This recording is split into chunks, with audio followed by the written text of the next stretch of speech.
Hello, everyone. Today we're continuing with the 2023 November paper for physical science, paper two, so chemistry. We're moving on to question two, which is the long form answers. In the previous video, we had covered the multiple choice questions, so that's in a different video. In this video, we're going to be looking at question two, which we have here. We can see question two has quite a couple questions coming up to 16 marks. So let's dive straight into that. So the first part of the question, they give us a table with some organic compounds. Some are just the names. Some is a detailed formula, structural formula, um, and some is just the chemical formula without the bonds. Um, so moving on to the first question, uh, define the term organic compound. So this is a really easy question at this level. Uh, an organic compound is basically anything with carbon bonds. So you can phrase the answer however you like, as long as somewhere in your answer you mention carbon bonds. uh, you'll get full marks. You'll get the full mark as long as you have carbon bonds in your answer. Um, moving on to question two, write down the IUPAC name of the compound E. Okay, so this is our compound E over here. Now we must remember IUPAC names is just like the scientific conventional way of naming compounds. So in this question paper, I think they made a mistake on these two these two carbon hydrogen groups over here. There's some hydrogens missing, but just ignoring that. The way you do this is you try to find the longest straight carbon chain, which in our case is this chain here, and that'll be the foundation of naming our compound. So what we do is we definitely know that, well, actually, there's four carbons. The longest carbon, straight carbon chain, no matter which way you do it, is four carbons. So we want to include the functional group in our main chain, like the main functional group. So maybe it's better to do our straight carbon chain this way with our four carbons. So that we know that we have four carbons and there's a double bond, so that's butene. And then these two methyl groups here, and just pretend this is CH3, are then off branches. They're not part of the main chain. So with that in mind, we can easily name this. So following IUPAC conventions, we have first we have to give the number of where those off branch methyl groups are. So we always start counting from the main functional group. So in this case, the double bond. So if this is carbon 1, and this is carbon 2. So the first methyl group is on carbon 2. This is carbon 3. So the second methyl group is on carbon 3. So we know we have 2, 3. And then because there's two of them, we say dimethyl. And of course, we know this is butene. So, and the double bond is on the first carbon. We say but, and then we have to say which carbon the double bond is on, which is the first one, butene. So this is how you would name that compound: 2,3-dimethyl but 1-ene. And that's our 2 marks. Uh, moving on to the second one,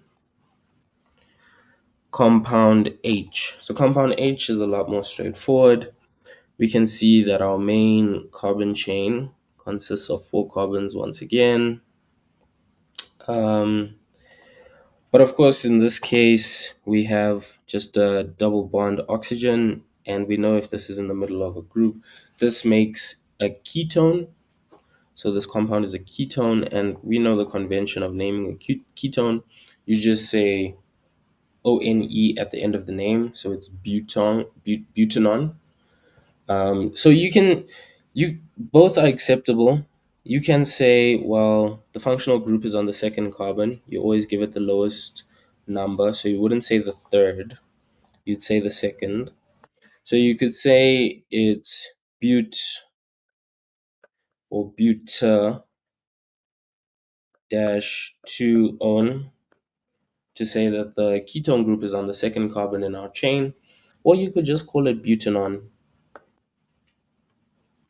Um, both are acceptable in this case. Um, or if you don't enjoy putting the number in in the middle of the word, you can also put it in the beginning. This is also acceptable. Butanone. So all three answers are acceptable. You'll get full marks for whichever way you prefer. So going on to question number 2, 3.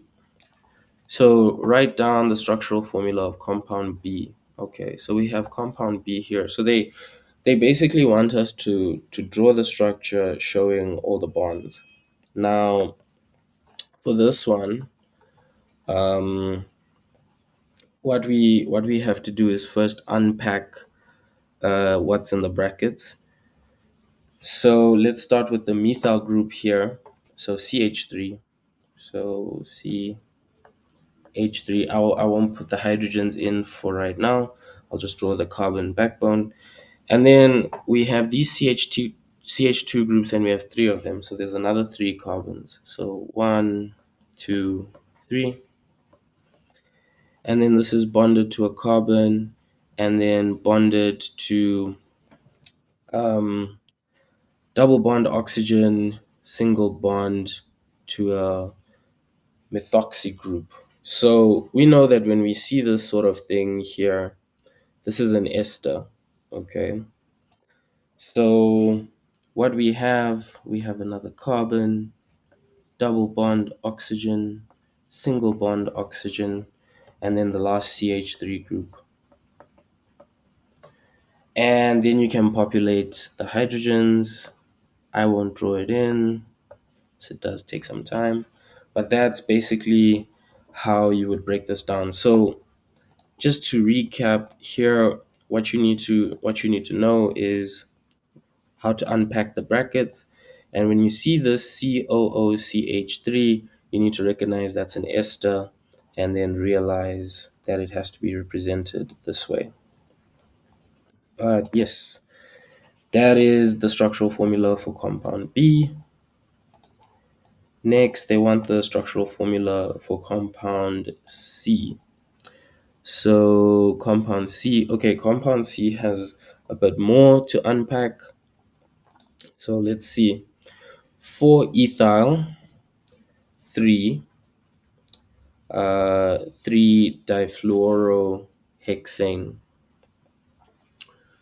So we know we have hexane, so maybe it's a good idea to first start by drawing in our carbon backbone. So hexane is 6 carbons.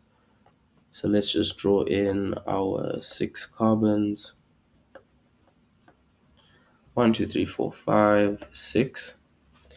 And then it's 3,3-difluorohexane. So we know that um, we have 2 fluorine atoms, and they're on the same carbon. They're on the third carbon. So uh, yeah, what you can just, it doesn't really matter in this case. You can count from either side because the molecule is pretty symmetrical, whichever way you decide to count. So I'll just count from left to right because it's easier. So 1, 2, 3. So we're going to put both our fluorine atoms on this carbon. This is our carbon number 3. So this is the difluoro part, 3, 3. And then 4 ethyl. So an ethyl group is just two carbons like this with their hydrogens. I'm not drawing in the hydrogens because it gets a bit messy. But of course, when you do this in the exam, you should definitely draw in your hydrogens. Yeah. So this satisfies the question. So we have our carbon backbone, hexane. We have our two fluorine atoms, difluoro, 3, 3. And we have our ethyl group, 4 ethyl, the two extra carbons. And that is the structural formula for compound C. Okay, on to question 233. General formula of the homologous series to which compound E belongs to. So compound E is it's an alkene. So unfortunately for this one, you just gotta know this formula. I'll give it to you. It's basically CnH2n. This is the formula for alkenes. And you can even check that compound E does satisfy this formula. But yeah, this is one of those things you just gotta know it. Um, Moving on to question 234. Structural formula for the functional group of compound F. So let's have a look at compound F. So structural formula is basically something unique, something different in the molecule. And obviously, we can see that what's different in this molecule is definitely this carbon oxygen bond, but specifically how it's positioned in the molecule. So, to represent this fully, we can't just say carbon oxygen because we can get carbon oxygen bonds um, in alcohols, in aldehydes, in ketones, in esters. Um, so we need to specifically define how that carbon oxygen bond is positioned in the molecule. So in this case, we have a carbon, carbon, double bond oxygen, and then another carbon. So this defines a ketone. So this is the functional group of a ketone. That's what compound F is, and that's how we write the structural formula of the compound. If you want to be more specific, you have to denote that the carbons attached to this are saturated and like not a double bond or anything like that. And this will get you full marks. All right. So moving on to question 235. So the IUPAC name for the alcohol needed to produce compound B. So esters come from reactions involving alcohols. The alcohol provides the methoxy group. So if you have um, something like ethanoic acid or butanoic acid, these organic acids, and you react it with an alcohol, you get an ester. So that's the reaction. And the organic acid, like the carboxylic acid rather, contributes to the longer, well, not the longer, but to the first part of the molecule, this part. And then the alcohol will always contribute to this part. So if we redraw that molecule, or I'll draw it in shorthand though. So CH3, CH2, 3, and then carbon, double bond oxygen, single bond oxygen, CH3. So this part of the molecule comes from the carboxylic acid. So here in the question, they're asking us which alcohol is needed. So the alcohol part is this part. So if we're to reconstruct our our alcohol, we can write it as CH3 oxygen, and then just add a H. So this we can see is methanol. So we know that the answer is methanol. All right. So we're making good progress. Moving on to question 2.4. Write down the letters of the compound that is a functional isomer of G. So functional isomer just means they have uh, the same functional group, um, basically. So same functional group. So let's have a look at G. What is G? So again, G, we can see here, this group down here, this is the functional group. This is a carboxylic acid. And then we know hexanoic acid is also a carboxylic acid. So I think this acid is one, two, three. This one should be uh, propanoic acid, if I'm not mistaken. So we know these are both carboxylic acids. Um,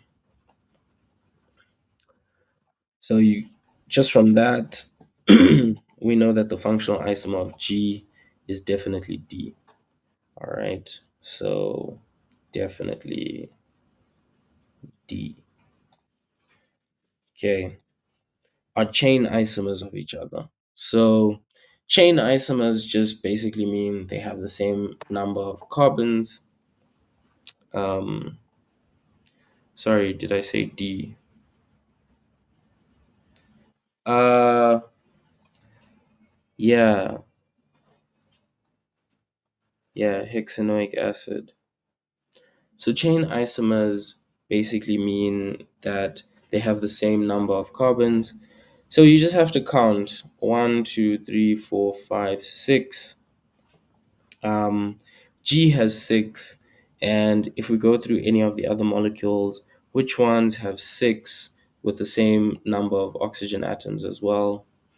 And whilst E does have six, it doesn't have any oxygens, so it can't be a chain isomer. Going through the others, heptanoic acid has seven carbons, not six. Uh, Hexane has six, but there's no oxygens available. H has five, F has five as well. Oh, it does have six, but only one oxygen. This one has two. So again, the only answer is D. D fits. D fits the the requirements.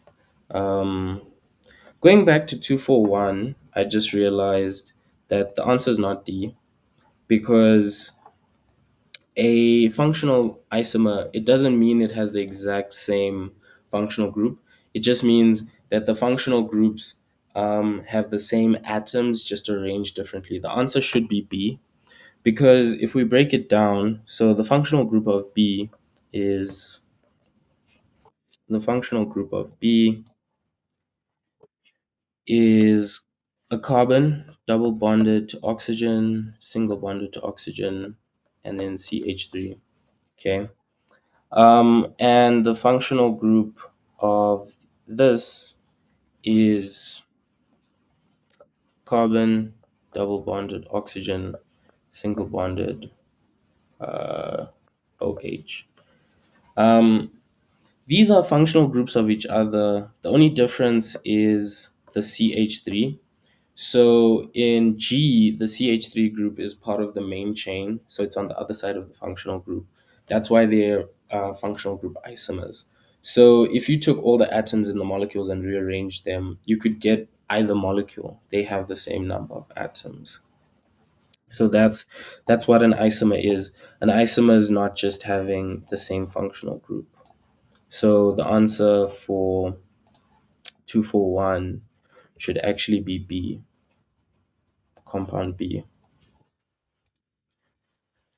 All right, and that concludes question 2.